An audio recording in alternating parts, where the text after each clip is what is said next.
Tab কেলেঙ্কারির মধ্যে এবার মিড ডে মিল চুরির অভিযোগ উঠল মালদায়। ইংরেজ বাজারের ঝঞ্ঝাকুমার বিদ্যাপীঠের ঘটনা।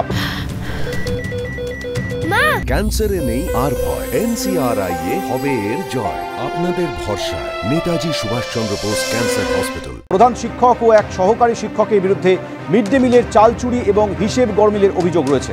বিস্তারিত বলবে আমাদের প্রতিনিধি করুণাময় সিংহ। করুণাময়, ইংরেজবাজার শহরের 20 নম্বর ওয়ার্ডে এই স্কুলটি রয়েছে। এই স্কুলের প্রধান শিক্ষক এবং একজন সহ শিক্ষক, তার বিরুদ্ধে এই দুজনের বিরুদ্ধে ইংরেজবাজার থানায় লিখিত অভিযোগ দায়ের করেছেন ওই স্কুলেরই দুজন সহকারী শিক্ষক, যারা এই মুহূর্তে মিড ডে মিলের দায়িত্বে রয়েছেন। তাদের অভিযোগ যে মিড ডে মিলে ব্যাপক হারে গরমিল করা হয়েছে এবং যে মিড ডে মিলের চাল, সেই চাল চুরি করে বিক্রি করে দেওয়া হয়েছে।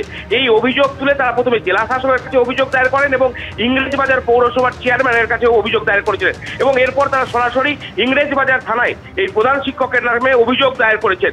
যদিও প্রধান শিক্ষক এই বিষয়ে কিছুই জানাতে চাননি, তিনি ক্যামেরা দেখে তিনি সেখান থেকে চলে যান এবং এই ঘটনা ঘিরে যথারীতি রাজনৈতিক চাপানোতর শুরু হয়েছে এবং এই ঘটনার তদন্তের নির্দেশ দিয়েছেন মালদার জেলা শাসক সৌমেন।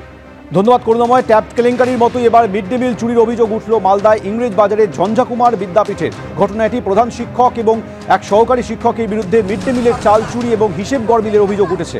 ইংরেজবাজার থানা মালদার জেলা শাসকের কাছে অভিযোগ দায়ের মিড ডে মিলের নোডাল শিক্ষকদের। ক্যামেরা দেখি বাইক নিয়ে পালিয়ে যান প্রধান শিক্ষক। ঘটনার তদন্তের নির্দেশ দিয়েছেন মালদার জেলা শাসক।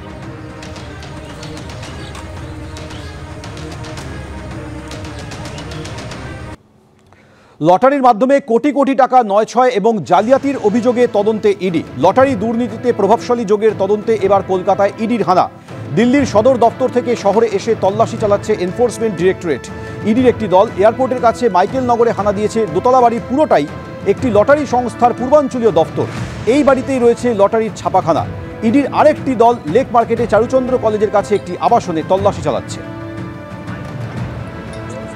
লটারি কোম্পানির মাধ্যমে কালো টাকা সাদা করা হয়েছে কিনা এবং এই কালো টাকা সাদা করার পেছনে কোনো প্রভাবশালী যোগ রয়েছে কিনা সেই তথ্য সামনে রেখেই কিন্তু আজকে সকাল থেকেই ইডির ম্যারাথন তল্লাশি অভিযান। আমরা রয়েছি লেক মার্কেট এলাকায় এবং আমরা দেখতে পাচ্ছি কেন্দ্রীয় বাহিনী জওয়ানরা তারা গেট ঘিরে রেখেছেন এবং ইডির অফিসাররা এই অফিসের ভেতরে তারা কিন্তু তল্লাশি অভিযান চালাচ্ছেন।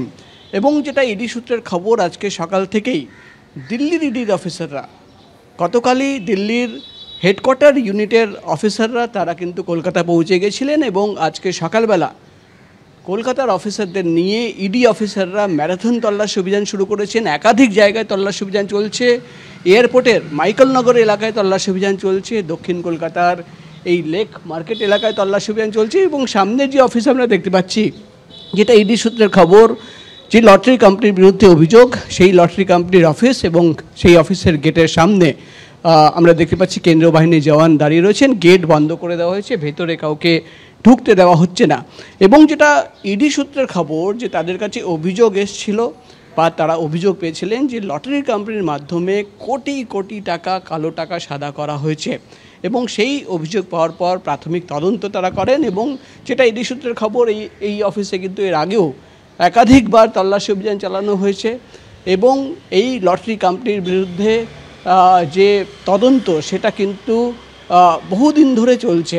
এবং আজকে সকাল থেকে আমরা দেখতে পাচ্ছি কেন্দ্রীয় বাহিনী জওয়ানরা তারা কিন্তু ভেতরে রয়েছেন, বাইরে থেকে কেউ ভেতরে যাওয়ার চেষ্টা করছে, তাদের সঙ্গে তারা কথা বলছেন যে কোথায় যাবে। কিন্তু মূলত যেটা ইডি সূত্রের খবর, যে লটারি কোম্পানির মাধ্যমে কোটি কোটি টাকা কালো টাকা সাদা করার অভিযোগ এবং ইডি আধিকারিকরা তদন্ত করে দেখছেন যে এই কালো টাকা সাদা করার যে র্যাকেট, তার পেছনে কোনো প্রভাবশালী যোগ রয়েছে কিনা। আজকে সকাল থেকেই সেই তথ্য সামনে রেখে ইডির কিন্তু ম্যারাথন তল্লাশি অভিযান চলছে। তল্লাশি অভিযান শেষ হওয়ার পরেই কিন্তু আমরা জানতে পারবো যে আজকের তল্লাশি অভিযানে কি কি তথ্য বা কি কি ডকুমেন্ট তারা সিজ করলেন। ক্যামেরায় দীপ্তেন্দুর সঙ্গে প্রকাশ সেনা, এবিপি আনন্দ, কলকাতা।